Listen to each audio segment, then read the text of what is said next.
Hello everyone, welcome to ETS. मेरा नाम रूपांशी भारद्वाज है और आज हम पढ़ेंगे लिटरेरी डिवाइसेस के बारे में। हमारी लिटरेरी डिवाइस पे एक क्लास हो चुकी है। मैंने ऑलिट्रेशन का मतलब बताया था और हम ऑलिट्रेशन को कैसे यूज़ करते हैं, कहाँ यूज़ करते हैं और उसका यूसेज क्या होता है, ये सब मैंने आपको समझाया था। आज हम पढ़ेंगे एसोनेंस के बारे में। ये भी एक लिटरेरी डिवाइस है या फिर आप इसको पोइटिक डिवाइस भी कह सकते हैं। तो क्लास में बने रहिएगा और ज़्यादा से ज़्यादा वीडियो को शेयर कीजिएगा। ये मेरी एजुकेशनल क्वालिफिकेशंस हैं। So what is assonance? आपने ये वर्ड तो सुना होगा बहुत बार। इतने सारे पोइट हैं जिन्होंने अपनी पोइट्रीज़ में इनको यूज़ किया है, इस टर्म को यूज़ किया है, मतलब इसके बारे में बताया है एसोनेंस। बहुत बहुत ज़्यादा कॉमन है, बेसिक सा क्वेश्चन है, आपने स्कूल में भी पढ़ा होगा और आता ही है। 6th 7th 8th आपने पोइट्री पढ़ी है, उसमें भी पूछा जाता है। So what is assonance? Assonance और वोवल राइम, हम इसको वोवल राइम भी कहते हैं। एक मिनट रुको।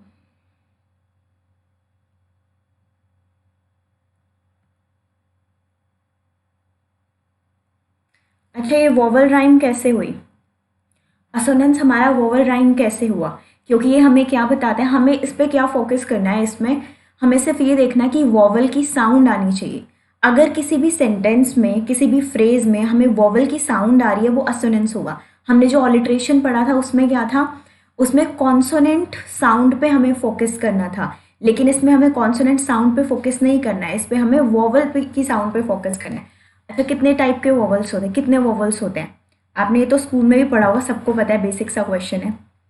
ए, ई, आई, ओ, यू, ये हमारे वोवल्स हैं, यानी कि हमारी साउंड है।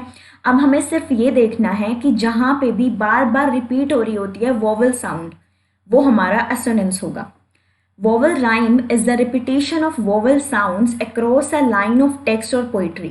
The words have to be near enough to each other that the similar vowel sounds are noticeable.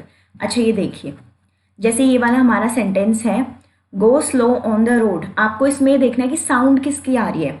गो, ओ की साउंड आई, स्लो, इसमें भी O, on the road, road, road में भी ओ की साउंड आई।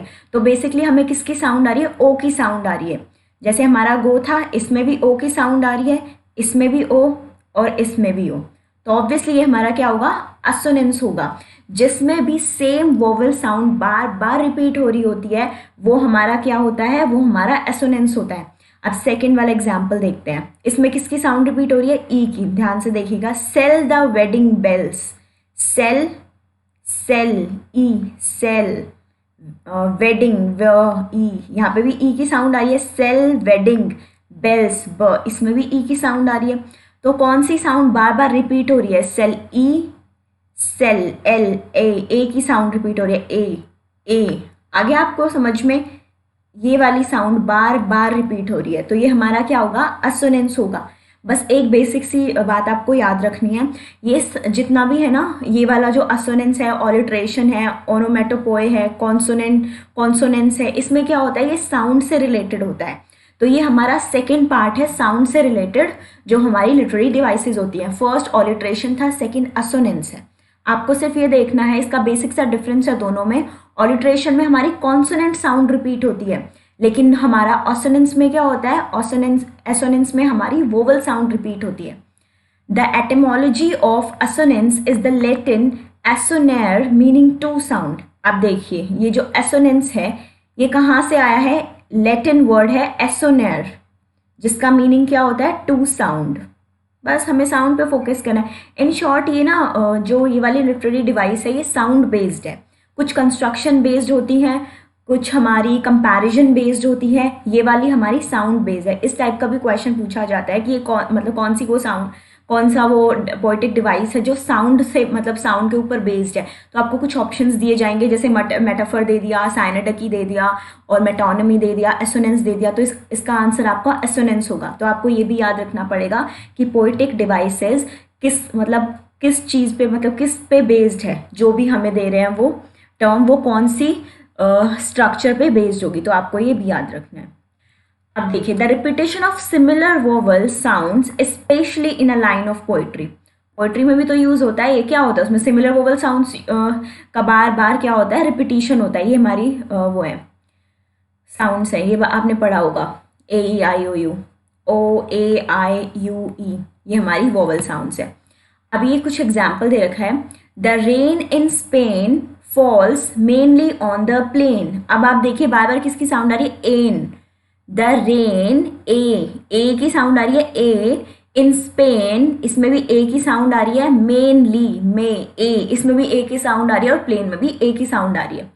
तो ए आई, ए आई, ए आई एंड ए आई, ये आपको याद रखना है कि जिसमें भी साउंड, वोवल साउंड रिपीट हो रही है। ये बहुत ईजी है। अब इसका पर्पस क्या होता है, रिदम के लिए होता है। जो पोएट होता है वो क्यों यूज़ करता है पोएट्री में असोनेंस, रिदम के लिए यूज़ करता है, मूड के लिए यूज़ करता है, एम्फेसाइजेशन के लिए यूज़ करता है। ये देखिए जैसे रिदम के लिए, specially in combination with other aural literary devices, rhythm के लिए यूज़ करेगा, एम्फेसिस, किसी चीज़ को एम्फेसाइज करने के लिए यूज़ करेगा, मेक सर्टेन आइडियाज और sentences stand out, pacing, make your reader linger on a sound और speed through a sentence. Basically आपको दो बातें याद रखनी है, कोई भी लिटरेरी डिवाइस जब किसी पोएट्री में यूज़ होती है, किसी लाइन में यूज़ होती है, तो एक तो वो रिदम के लिए यूज़ होते हैं, रिदम के लिए तो होगी ही, ठीक है। सेकंड, जो टोन या फिर मूड होता है राइटर का, पोएट का, उसके लिए यूज़ होती है। दो बेसिक सी चीज़ हैं, ये आपको याद रखनी है।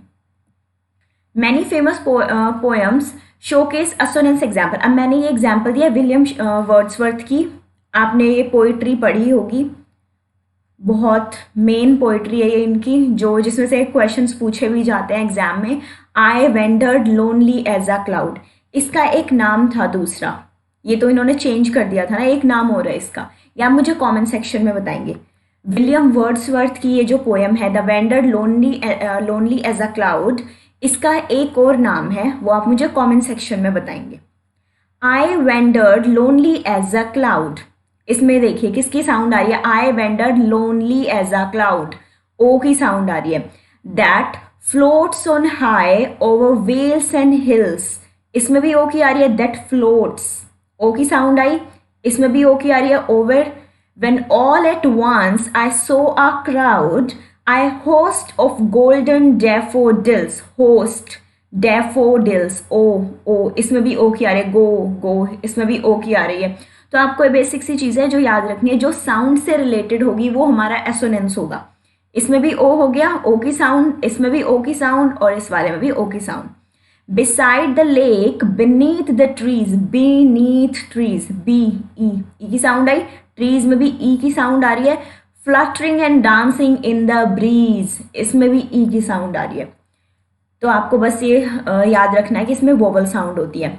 ऑलिट्रेशन में हमारा क्या होगा, कॉन्सोनेंट साउंड होगा, लेकिन असोनेंस में हमारा वोवल साउंड होगा।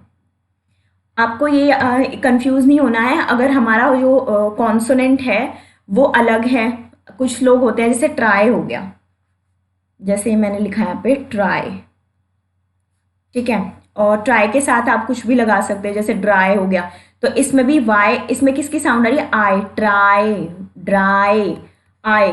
अब आप कहेंगे कि मैम वाई तो हमारा वोवल है ही नहीं, वाई हमारा वोवल नहीं है, लेकिन साउंड तो वोवल वाली आ रही है ना, टी आर वाई, आई, ट्राई, आई तो हमारा वोवल है, यहाँ पे भी आई की साउंड आ रही है। तो बस ये चीज़ें आपको याद रखनी है, साउंड्स पे जाना है सिर्फ। अब रॉबर्ट फ्रॉस्ट की पोएम है, ये भी आपने सुना होगा, इसका नाम पढ़ी भी होगी, stopping by woods on a snowy evening. ये भी बहुत फेमस इनकी मतलब पोइट्री है रॉबर्ट फ्रॉस्ट की। रॉबर्ट फ्रॉस्ट कौन थे, अमेरिकन मॉडर्न राइटर थे ये, याद रखना है, अमेरिकन मॉडर्न राइटर थे, और इन पर भी क्वेश्चन पूछा जाता है, क्योंकि DSSB या फिर कोई भी स्टेट लेवल पे जो टीचिंग एग्जाम्स होते हैं उसमें अमेरिकन लिटरेचर भी आती है, मॉडर्न अमेरिकन लिटरेचर आती है। तो ये मॉडर्न अमेरिकन लिटरेचर के ही राइटर हैं रॉबर्ट फ्रॉस्ट, और ये हमारे MA में भी हैं।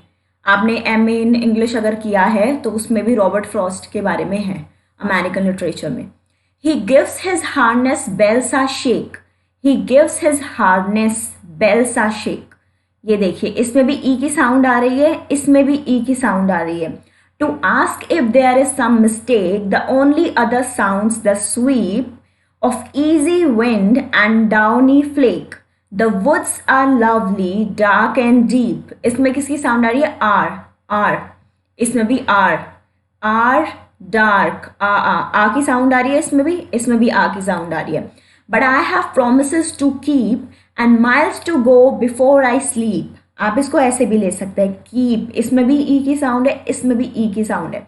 अब ये देखिए माइल्स, आई, इधर भी आई की साउंड आ रही है, right. And miles to go before I sleep, इसमें भी आई, यहाँ भी आई की साउंड आ रही है। ई, ई, यहाँ पे भी ई। इधर देखिए ये भी हमारा रिदम बना रहा है, ई ई। तो बेसिक सी बात है, आपको रिदम पे फोकस करना है और आपको साउंड देखना है। अब जहाँ पे वोवल साउंड बार बार रिपीट होगी तो इट्स ऑब्वियस वहाँ पे रिदम तो होगा ही। The deliberate repetition of vowel sounds, ये वही बार बार डेफिनेशंस रिपीट हो रही है। Sounds in a group of nearby words, it may occur at the start or within the words, जैसे फ्लम्बिंग, क्लमजी, स्टम्बलिंग, यू की sound आ रही है, फम्बलिंग, क्या है, क्लमजी, स्टम्बलिंग। अब इसका पर्पस क्या होता है? To create an emotion, tone और एटीट्यूड। अभी मैंने बताया मतलब टोन बताता है, राइटर की मूड बताता है, तो वही हो गया इमोशन, टोन या फिर attitude. To mimic the sound of an aspect of content, to link and reinforce ideas such as in the example above. ये ऊपर जो एग्जाम्पल है, फ्लम्पिंग, क्लमजी, स्टम्बलिंग। अच्छा ये वाला आप मुझे बताना, कमेंट सेक्शन में बताना ये मुझे आप। स्पॉट द एसोनेंस, आपको इसमें एसोनेंस बताना है। The cat had a snack, बताएंगे क्या इन होता है, ऑब्वियसली पहले ही बता रखा है, बट स्टिल आप मुझे एक एग्जाम्पल देंगे कमेंट सेक्शन में, लेकिन वो लिटरेचर से होना चाहिए। कोई भी पोइट्री किसी भी राइटर की आप मुझे एक लाइन लिखेंगे कमेंट सेक्शन में और बताएंगे कि उसमें कहाँ पर एसोनेंस है। The cat had a snack, अब इसमें देखिए ए की साउंड आ रही है, कैट, ए, हैड, स्नैक, तो बार बार हमारी क्या साउंड रिपीट हो रही है, ए की साउंड रिपीट हो रही है, तो ये हमारा एसोनेंस हो गया। It was cool in the clear blue water of the pool, ये देखिए इसमें हमारी ओ, कूल, ऊ की साउंड रिपीट हो रही है, मतलब यू, इसमें मतलब डबल ओ यू, ठीक है। ब्लू, इसमें भी ओ की साउंड आ रही है, ब्लू, राइट। पूल, इसमें भी ओ की साउंड रिपीट हो रही है, इधर भी ओ, इधर, यहाँ पे। अब आप कहेंगे कि मैम यहाँ तो यू है और इधर ओ है, तो ये सेम कैसे हो गया? अभी मैंने आपको बताया, आपको सिर्फ वोवल साउंड पे फोकस करना है, आपको कॉन्सोनेंट पे फोकस नहीं करना है। आपको ये नहीं देखना है कि कॉन्सोनेंट क्या यूज हुआ है, एम यूज हुआ है, बी यूज हुआ है, एल यूज हुआ है, आपको सिर्फ साउंड देखनी है। यहाँ पे ओ की साउंड आ रही है, ओ हमारा वोवल है। ब्लू, ई यू, ब्लू, इसमें भी आपको ओ की साउंड नजर आ रही है। पूल, इसमें भी ओ की साउंड आ रही है, राइट। तो ये हमारा क्या होगा, एसोनेंस होगा। The assonance is O, double O and A. बस इसमें आपको सिर्फ ये देखना है कि जो साउंड है वो किसकी आ रही है, मतलब वोवल की साउंड होनी चाहिए। ये हमारी कुछ क्लासेस होती हैं ETS ऐप पर, 7 बजे पेड बैच होता है जिसमें सर इंग्लिश ग्रामर कराते हैं, ये आप खरीद सकते हैं। ETS ऐप आपको प्ले स्टोर पे भी मिल जाएगा, बाकी डिस्क्रिप्शन बॉक्स में आपको इसका लिंक भी मिल जाएगा। 4 बजे फाखरा मैम की क्लास होती है, जो मैम GS मतलब GS वगैरह पढ़ाती है मैम उसमें, और अभी मॉडर्न हिस्ट्री पढ़ा रही है वो। 5 बजे मेरी क्लास होती है इंग्लिश लिटरेचर की, और 6 बजे फाखरा मैम मैथ्स पढ़ाती है, तो आप ये क्लासेस भी ले सकते हैं। और बाकी अगर आपका कोई भी क्वेरी है, कोई भी क्वेश्चन है, आप वो कमेंट सेक्शन में पूछ सकते हैं। और हमारा ऑफिशियल टेलीग्राम ग्रुप भी आप ज्वाइन कर सकते हैं, उसका लिंक भी आपको डिस्क्रिप्शन बॉक्स में मिल जाएगा। वहाँ पे क्विज भी होते हैं और कुछ मतलब बच्चे क्वेश्चंस भी डिस्कस करते हैं, तो वो आपके लिए हेल्पफुल रहेगा। बाकी do drop your comments in the comment section, मैं आप लोगों को रिप्लाई कर दूंगी। And stay connected, do like and share, and please subscribe करना ज़्यादा से ज़्यादा, वीडियो को share. Thank you so much.